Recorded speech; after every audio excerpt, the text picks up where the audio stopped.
Countdown. Welcome back to the show, everybody. It was a week ago, but the world is still debating Bill Belichick's 4th and 2 gamble at his own 28, up by 6 at the Colts just before the 2-minute warning. It was an XO play diagram to have Tom Brady hit Kevin Falk for 3 yards. Didn't work. Indy won the game, driving the short field. You know that. Coach Belichick calculated the X's and the O's and the odds of success. ESPN.com's Greg Garber adds some mathematical symbols and theories as well.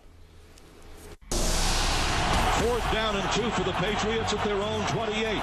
4th down is the ultimate intersection of risk and reward. And Brady snapped. He's going to throw Brady takes the snap, looks, fires Brady right. Throws it It is caught, and I don't think it's enough for a first down. First down. It is short. The Colts take over. In Week 10, Bill Belichick defied the conservative, conventional wisdom of his fellow NFL coaches and lost. Did we just witness them go for it on 4th down on their own 28? Yep. With a 6-point lead? Yep. I don't know how we could not get a yard on that completion, but I guess we did. Long before Belichick's 4th down call, there was Barry Switzer.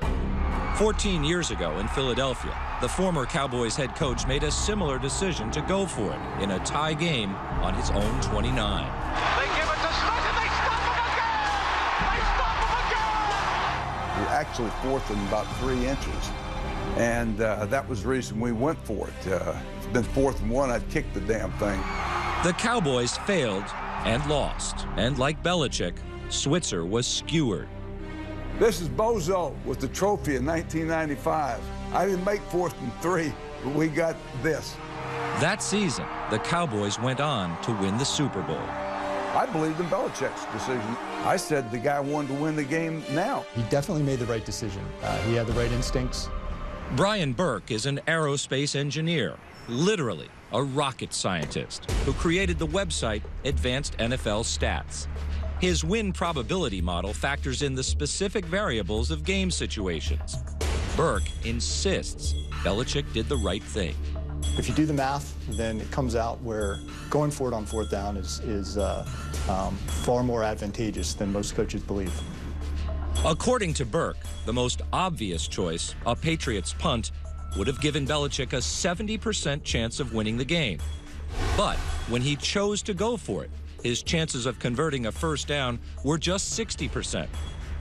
But when you combine that with the 47% chance the Patriots would stop the Colts from scoring a touchdown if they failed to convert, Belichick's odds of winning the game rose to 79%.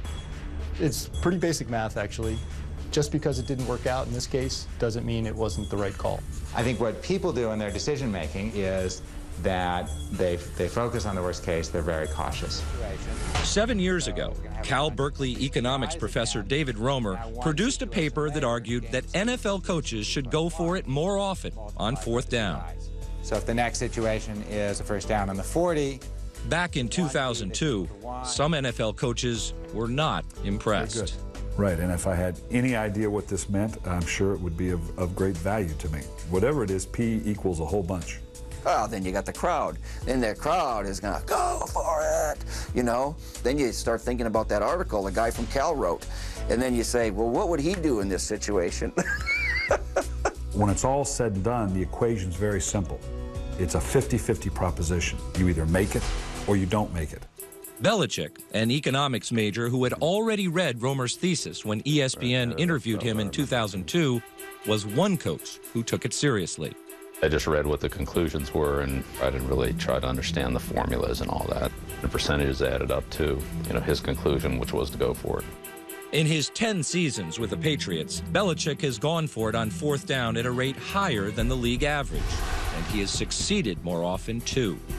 I think in making those decisions, every coach tries to calculate, a little bit of how you match up against the other team, what the situation is, what the field conditions are, and so forth, and also emotionally what you feel like maybe your team needs at that time.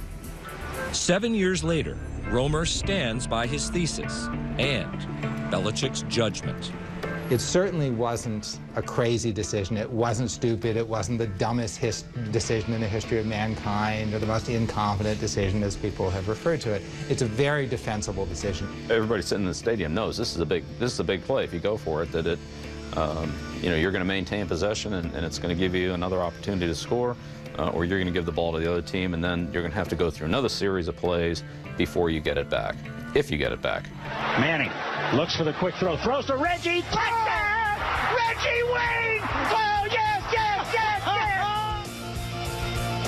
yes! Ooh. How'd you guys do at calculus? Man,